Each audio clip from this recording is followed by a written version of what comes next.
What's going on, Build It Kingdom? I just got done cleaning the Beetle here.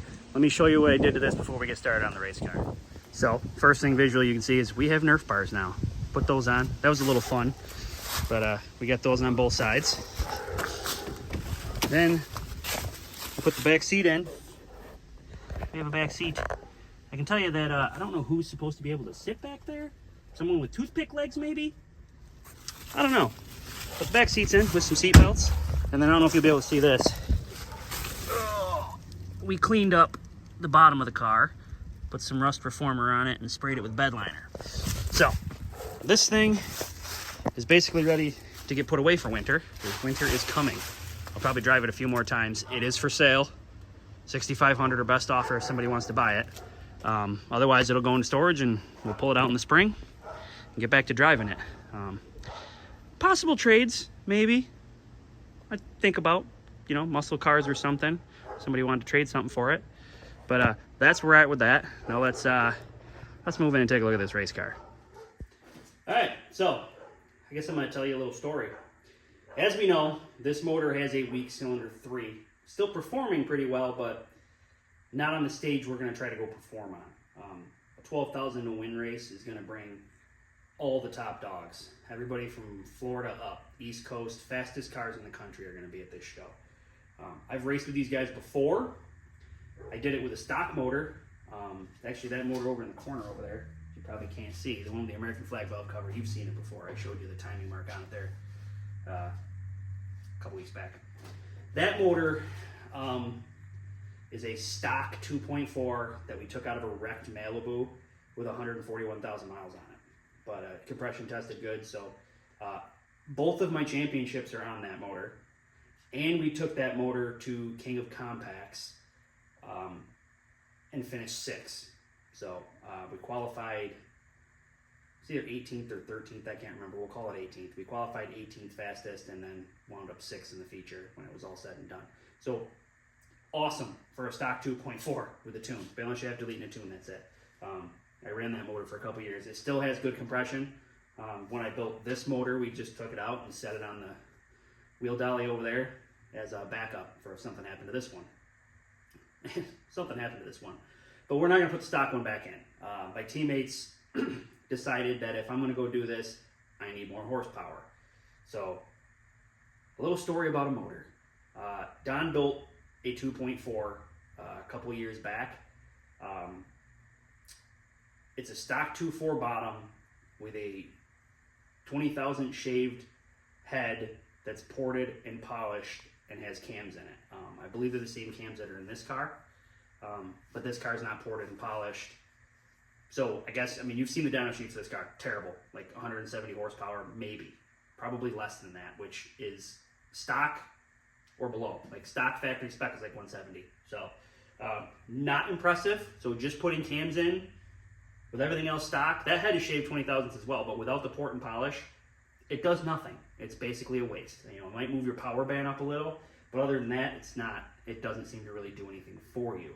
However, if you port and polish it, you know, put some green top injectors in, you get 204 horsepower. I don't have the dyno sheet here, but the motor was dynoed. So it's a 2.4 with about 204 horsepower on the dyno. So 30 horsepower more than I have. And the boys think I'm going to need that 30 horsepower if I want that 12 grand. Now, Beckley is smaller than I thought it was. It measures like right around a quarter mile. So it is a small dirt track, which is going to be interesting. That many fast cars on a track that small, for 60 laps, it's going to be survival. Yeah, the first 50 laps is just going to be keeping the tires under the car and not wrecking. So that's a completely different story, but back to the motor. Don ran the motor for a year. Probably one of the smoothest, cleanest sounding motors that we've had. It ran great. He then sold the motor to Kurt. Kurt raced it for, I don't know, 5 or 6 races. And then he forgot to turn his fan on and overheated the dog shit out of it. So it had to come apart. The head went to a machine shop. They screwed it up. Andy and Kurt tried to put the motor back together, couldn't get compression on 2 of the cylinders, like none. The valve job just was terrible. They sent it back to the machine shop. They didn't even touch it. Finally, Kurt wanted to put it in my car, so he went and picked the head up. They just, cut their losses, grabbed the head. Don tried to lap the valves back in, and he got it close, but it still wasn't great. Still wasn't holding good compression. So they just took that head and they dropped it off at another local machine shop to have the valves fixed. Hopefully they can fix it. If they can, the plan is to put that head back on a good bottom end that we have and put it in this car. Hopefully we find that out sooner than later.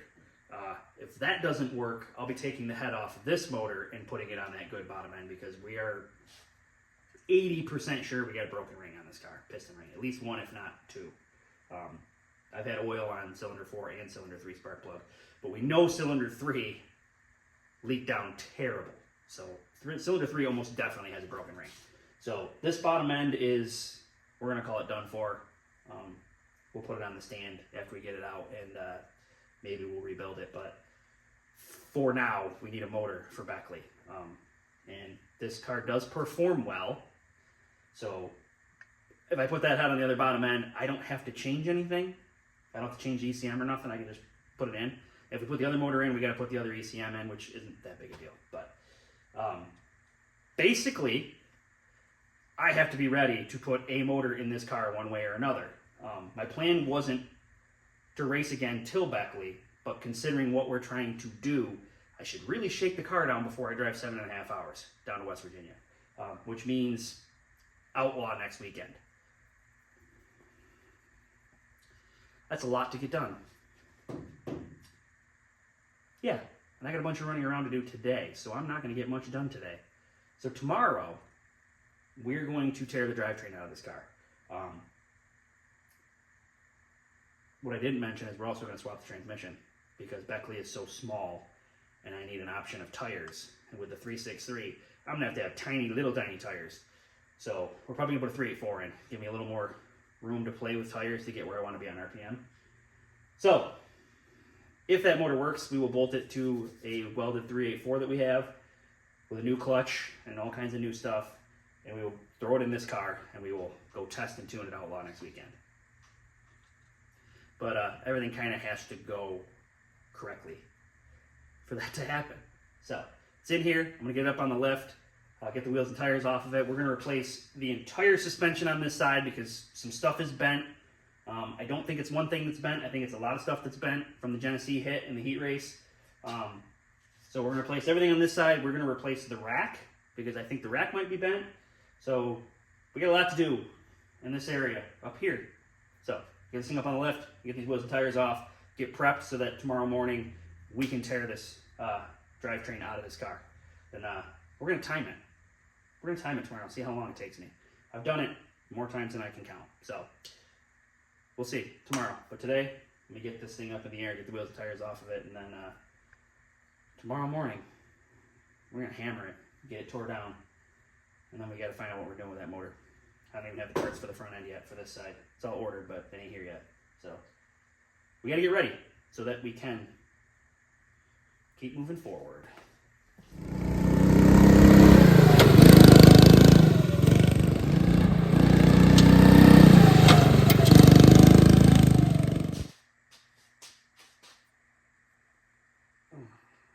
Good morning. As you can see, I just woke up like 10 minutes ago. Sunday morning. It's rainy and gross outside. But the car's up in the air. Wheels and tires are off it. Let's rip this drivetrain out. I'm gonna see. I'm still asleep. I was just looking at this fender being dented in. I'm thinking the tire hit it. So rubber. Oh, somebody else might have hit it. Yeah. Anyways, not focused all the way yet. Let's see how quick I can get this out of here. I don't know what time it is right now. Is there a clock in here? I don't have a clock in my shop. Can I see it on my phone? No, but I'll show you what time it is before we continue on, so we can actually, let's see how long it takes. I mean, I've done it a lot, so it shouldn't take me that long. Let's do it.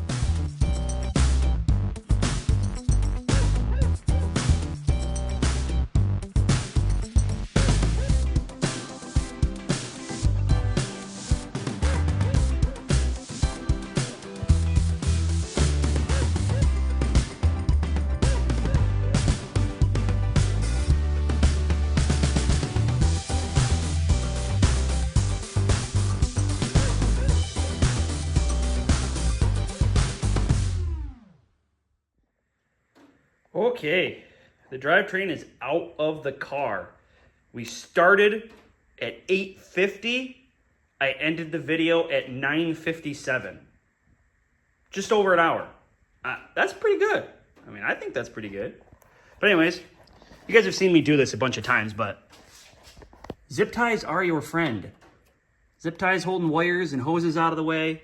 Over there, got a bungee cord that I always have in the shop because I use it to hold the exhaust up. Ratchet strap keeps the radiator and the fan in the car.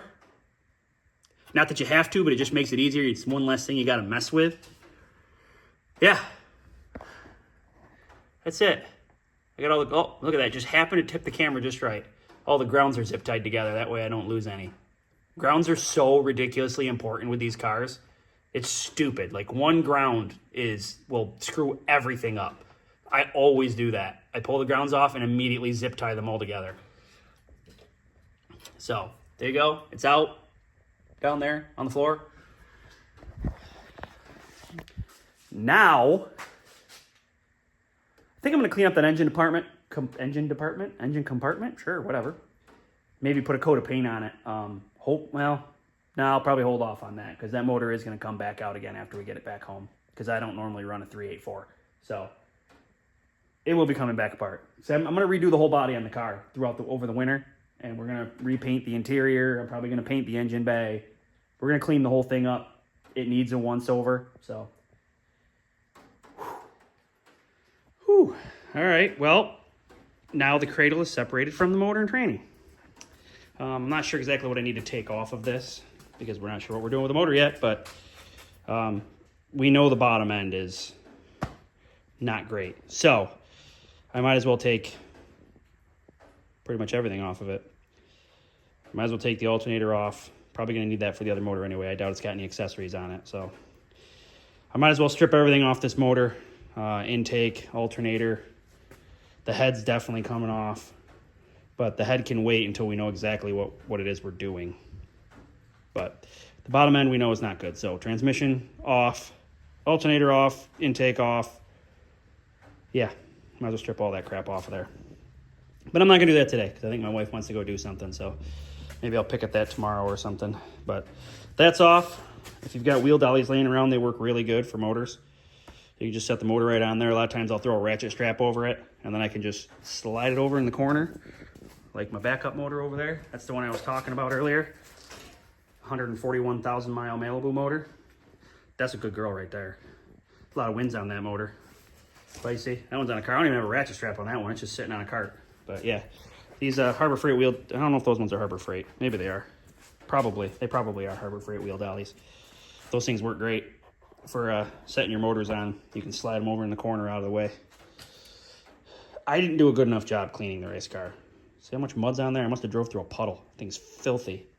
My car never looks like that. I must have been in a hurry. There we are. Huh? Da-ha? Da-ha? Oh, yeah. So, quick update. We haven't heard back from the machine shop on the head, so does not look like we're going to make it to Outlaw this weekend. It would take, like, everything to line up perfectly to make Outlaw, kind of like I said before. So, doesn't look like we're going to make Outlaw, which means no shakedown. Hopefully the head is good. Hopefully everything tests out okay next week and we can get that motor in time to leave to head down to Beckley, but we will be going in raw, I guess. We don't know. The motor, I mean, we had the motor in 2 different cars before and it was good, so. But I'm going to have 0 experience with it. So, kind of is what it is at this point. I don't know. Fingers crossed everything works out. But that's it for this episode. Until next time, keep it creative and happy building.